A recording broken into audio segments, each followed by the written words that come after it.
Hello guys, I'm Toby and you're watching YouTube. In this video, I'll just be explaining how I got stronger ever since I played this game last year. Specifically, what do I prioritize first? Like for example, I first focus on getting nice skill cards. So for me, skill cards is the first priority in getting stronger in this game. But that doesn't mean you will ignore your dice or characters. What I mean by prioritizing is where you focus more your spending of gems, gold, and joy. In other words, I spend more gems, gold, and joy on skill cards than my characters and dice. Now, when do we stop prioritizing skill cards? Well, that's the time when I got in the master channel, or when I'm able to win at the master channel. I then switch my prioritization to leveling up my characters and dice.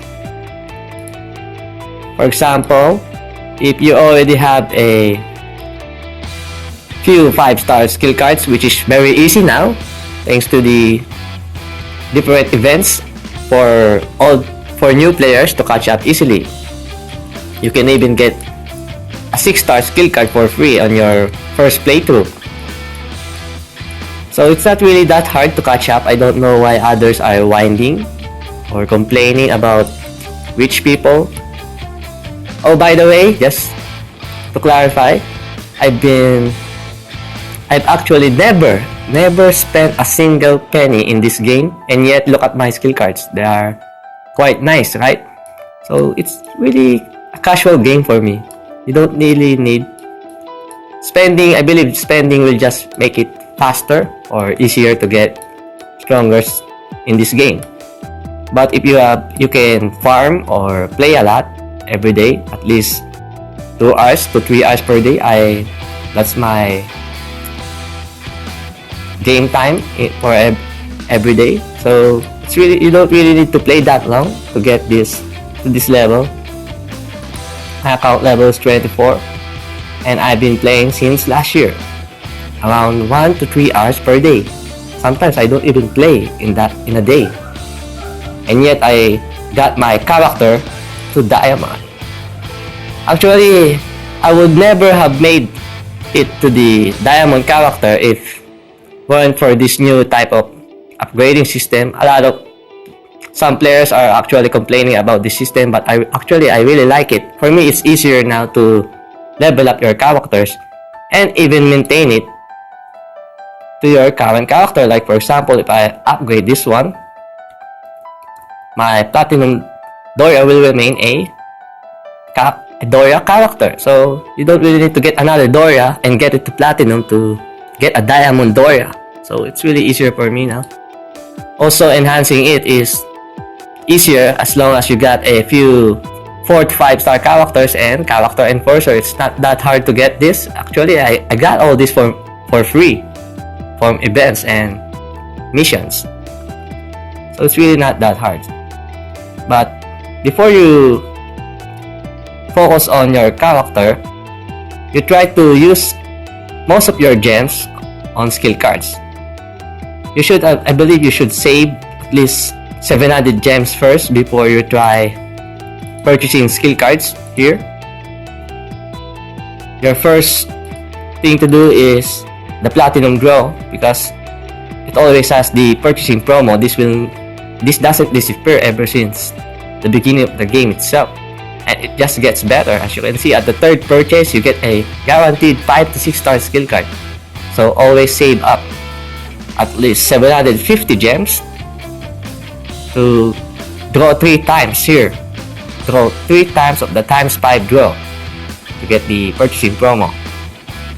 And after you got nice skill cards to be able to win on a master channel, you can start focusing on your character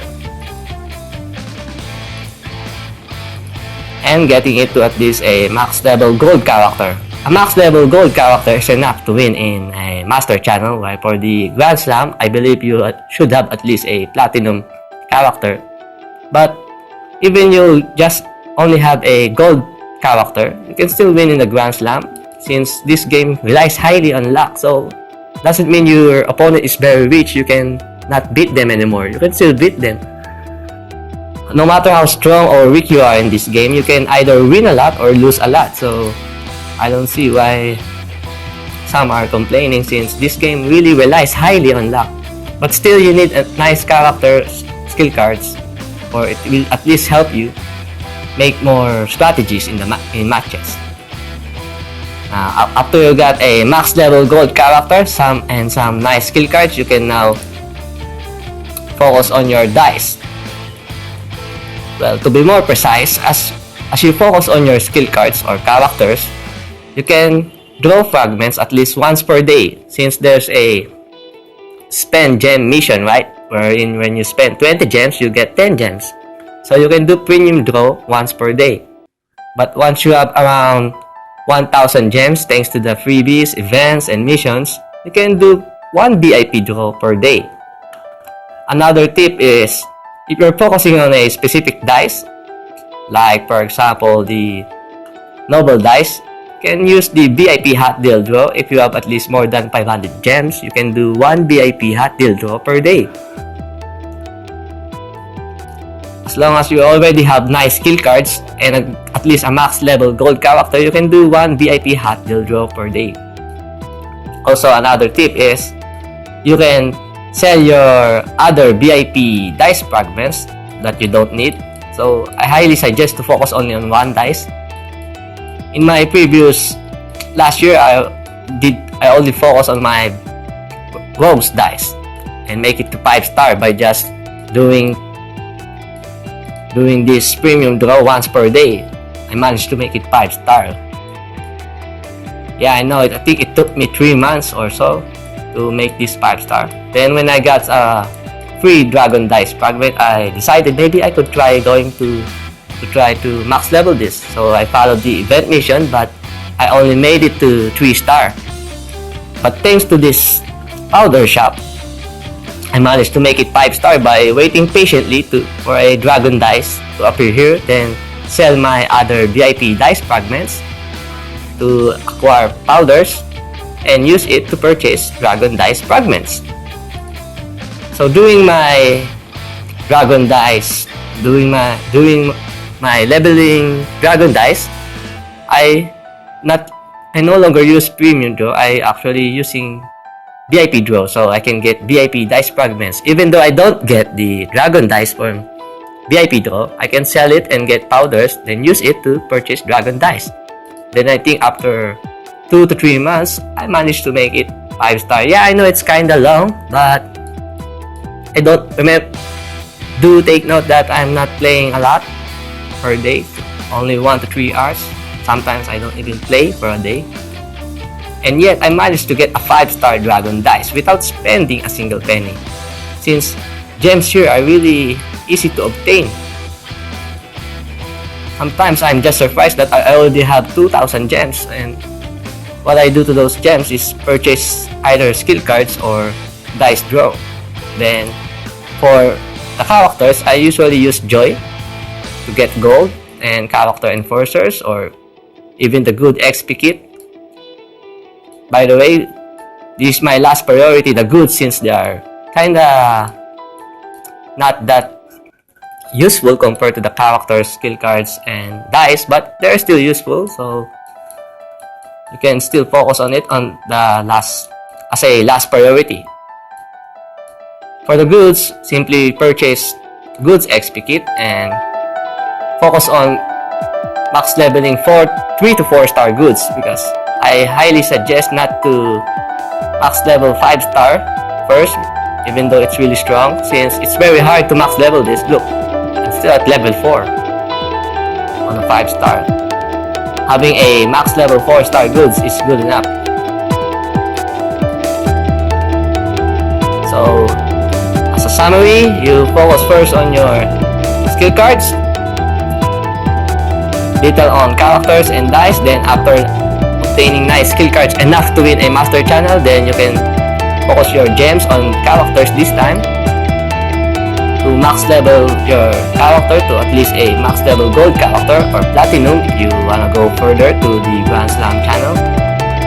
And then you can after having a max level character, you can try max leveling your dice by increasing your VIP draw per day. Or like, for example, if before when you are focusing on characters, you are only doing 1 VIP draw per day, then if your character is already maxed, then you can do 2 VIP draw per day. It depends on the current amount of gems you have. It's all about balancing your currencies. Oh, one last thing. When having lots of gems, like 2,000, I believe you already have around 800 luxury points. This is also another way to acquire nice skill cards. I usually use around 800 luxury points. Every time I get 800 luxury points, I choose from any of these packs that I can open for 800 luxury points.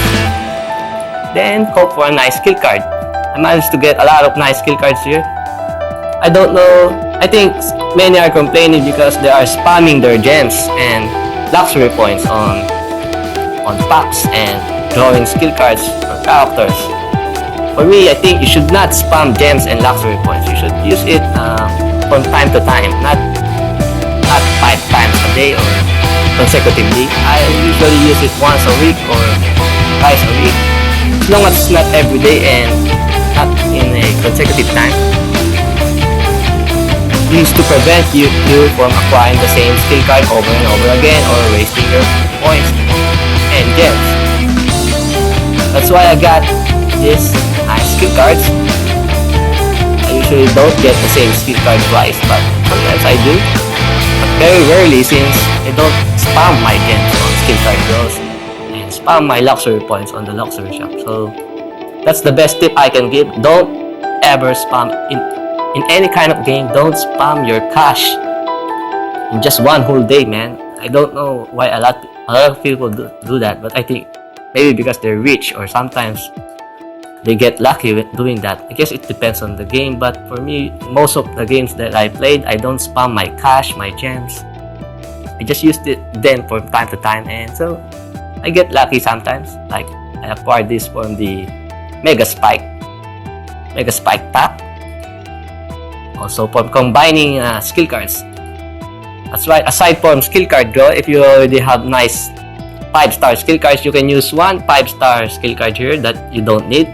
Then the rest will be trash to get another 5-star skill card. And if you got 6 5-star skill cards that you don't need, put it here, combine it to get a nice 6-star skill card. That's how I do it ever since the update of the 6-star skill card. And that's how I got this nice skill cards here. While some are from the event, like this one. This is pretty easy to obtain based on the previous event. It's really easy to craft, you know. That's why I got this. I don't play much, but I got this. So I believe it's one of the easiest skill cards to acquire from an event. So better be alert on those type of events. Yep, that's about it. So I hope this helps you at least be motivated, or I hope it helps you efficiently use your joy, gold, and gems. And remember the nice tips I mentioned. I think I'll put it below in the description, so to easily remind you what are the best recommendation for spending your gems and for what to prioritize in the game.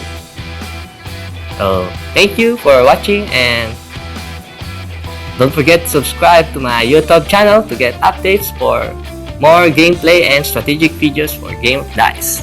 Thank you, and I'm out.